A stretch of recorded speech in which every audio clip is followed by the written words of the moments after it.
Among the three subdivisions, yung estancia, ito, at saka yung portico, halos same price range. Pero ito yung may pinakamagandang clubhouse. May swimming pool na maganda, may complete amenities siya. Mamaya po, ikot tayo. Townhouse po ito. Gusto niya ba magkadalawa lang?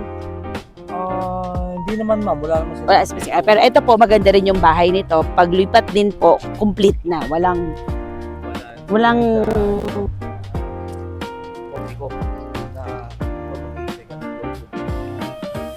okay. Ito po, hahanap tayo ng RFO. So, kung makahanap tayo ng RFO, kasi katulad na pa may mga nakatayo na. So, kung meron tayong makita RFO dito, mabilis ang move-in. Sa estancia din po, mabilis ang move-in. Both sila. Okay, pasok po tayo sa bahay. Ito po is currently sale. Na rin dito. Oo, diretso na po. Pababa po. May kanal po yan, sir. Tapos ito sir, ang maganda nga siya dahil naka-overhang yung sasakyan katulad nito sa tabi natin, hindi nainitan. And then yung taas natin is mas malaki. Ganito na rin po siya pag binigay, naka-grills na. So 'di ba wala ka na talagang masyadong intindihan. So ito po, una natin pasukin yung model house and then later yung turnover. So ito siya sir. Basically, binago lang naman nila yung paint. Pero the rest po, ganito kalaki. May CR na rin tayo. Ayan. Tapos po, dito sa likod, ito sir, malaki yung area sa likod. Kung gusto mong i-extend yung kitchen, or dito ka na mag-dirty kitchen, or parang may sampayan, kwarto pa nga sir eh. Yun ma'am, Ganyan na talaga siya. So, kung gusto mo nyo pong hatiin na mas magkita ng kapit bahay, yes.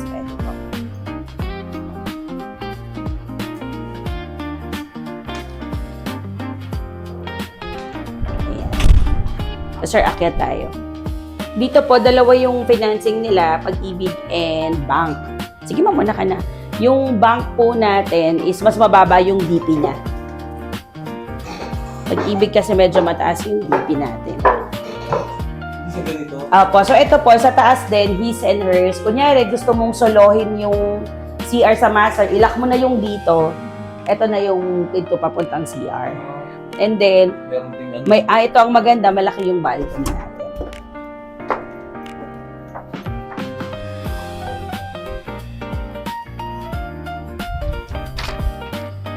Ayan, so kape-kape ka dito ma'am, or kung gusto mo naman i-extend para meron kang walk-in closet, pwede. Tsaka ano ma'am, pwede rin. Hanggang sa garage. Ito, lalaki pwede rin. Pag fully paid na sir. Kasi sir, na to, extended na tayo. Sa totoo lang ayun, mo. Dulo na lang nung yung pag gusto mo pa. Apo. Once fully paid, sir, pwede na.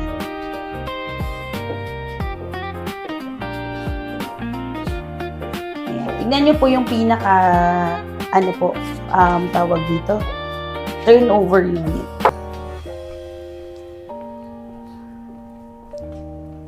Ayan. So, ito po yung turnover unit. Ganda na rin siya, naka-tiles na rin po, may cabinet na. Pasok kayo, ma'am. Gamit na lang, sir. Maganda rin yung ginamit ng mga tiles po. Yan. Kung gusto mo rin magdagdag dito ng cabinet, yun na lang. Pero, livable space po talaga siya.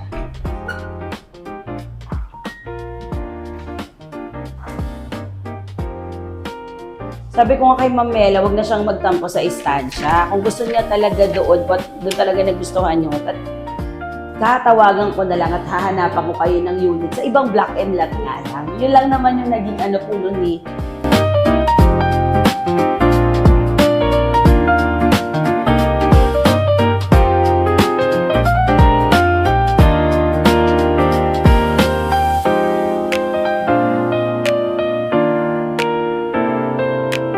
What I mean, sir, if gusto talaga niya doon, di ba, ngayon ikot tayo. Kung doon pa rin ang mas gusto niya, hanapan ko siya ng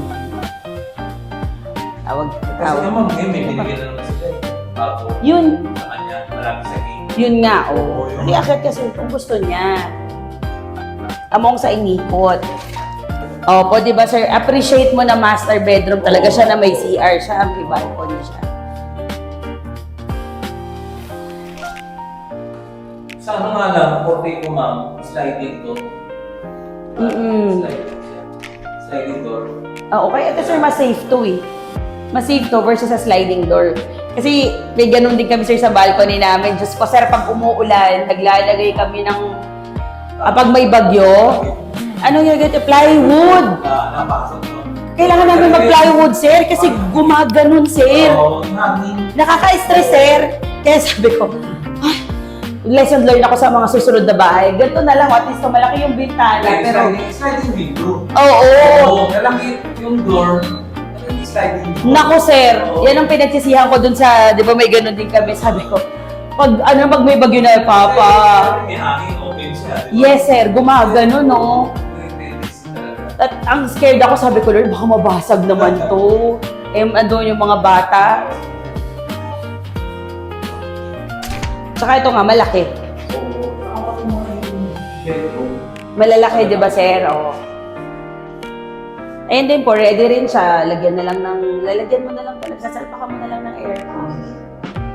Apo, ano po ito? Vinyl po siya. Pero yung magandang klase, ma'am, kasi may vinyl na taga 10 piso yung manipis. Ito yung magandang klaseng vinyl.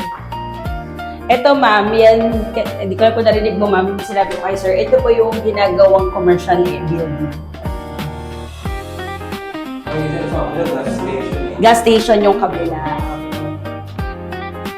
So, ito po, Apo, ayan na yung eskwelahan. Ito po ay 4.380. So, yung bank nito, ma'am, is mas 8,000. 4.3. Mas mura-mura po ng konti niya, 3.8. Apo. Tara ba tayo?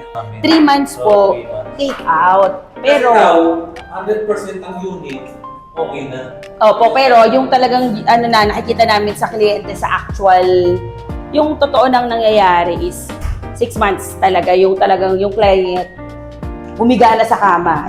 Nakapasok na yung nandyan na talaga, yan.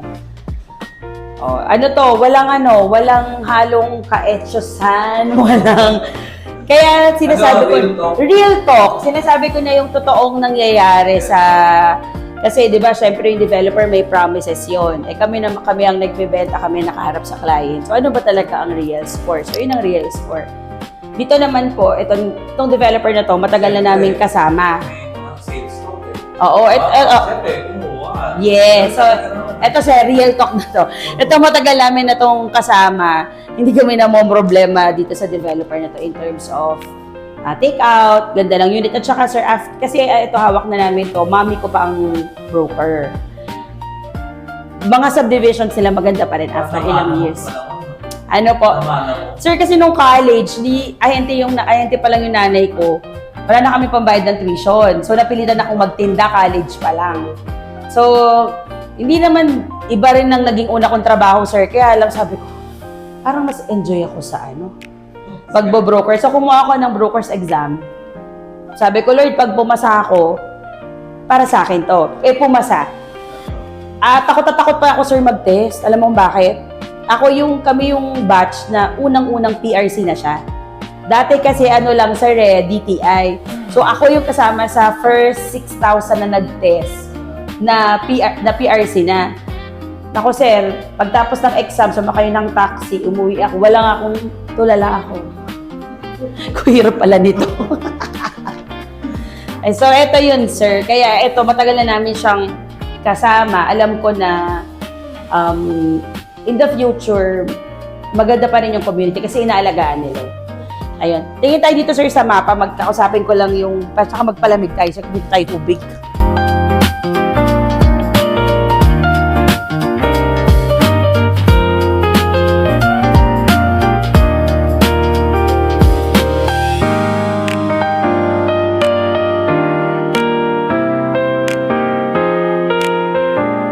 Nakapagsimula na po sila. And then yung dito, yan, hindi pa. Itatanong natin, sir, kasi merong isa dito. Block 29, lot 23. Kasama to sa yung kinoconstruct na ngayon. Kasi madalas kami umikot dun, sir. And then, ito rin. Pero ito po ay, tawag dito, end unit. So, malaki po siya, mas mahal siya. Kasi malaki yung extra net niya, 135 square meter siya.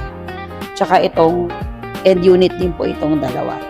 Kasi sa inner mo. Opo, kasi yung sa inner. So, itanong po natin kasi baka naka-color lang dito, pero baka kaninang morning nakuha or something. I-confirm ko po. Yan. So, dito sa phase 1, yan, wala na talaga. Ubus na. Kasi palipat na rin po yan eh. Yan. Ito po kasi yung mga... Phase 1 di ba? Opo, ito nga tayo ngayon, sir. So, ito yung model house, ito. Yan. Pero ito, sir, may mga nakalipat na dyan. Wala kaya Mag-resell. Meron yan, sir, pero yung mismo may-ari na yung nakaano, kasi take-out na yan eh. So, kumbaga, bibilin mo na siya doon sa dating nakabili. Pero parang wala naman. meron ako. Meron po.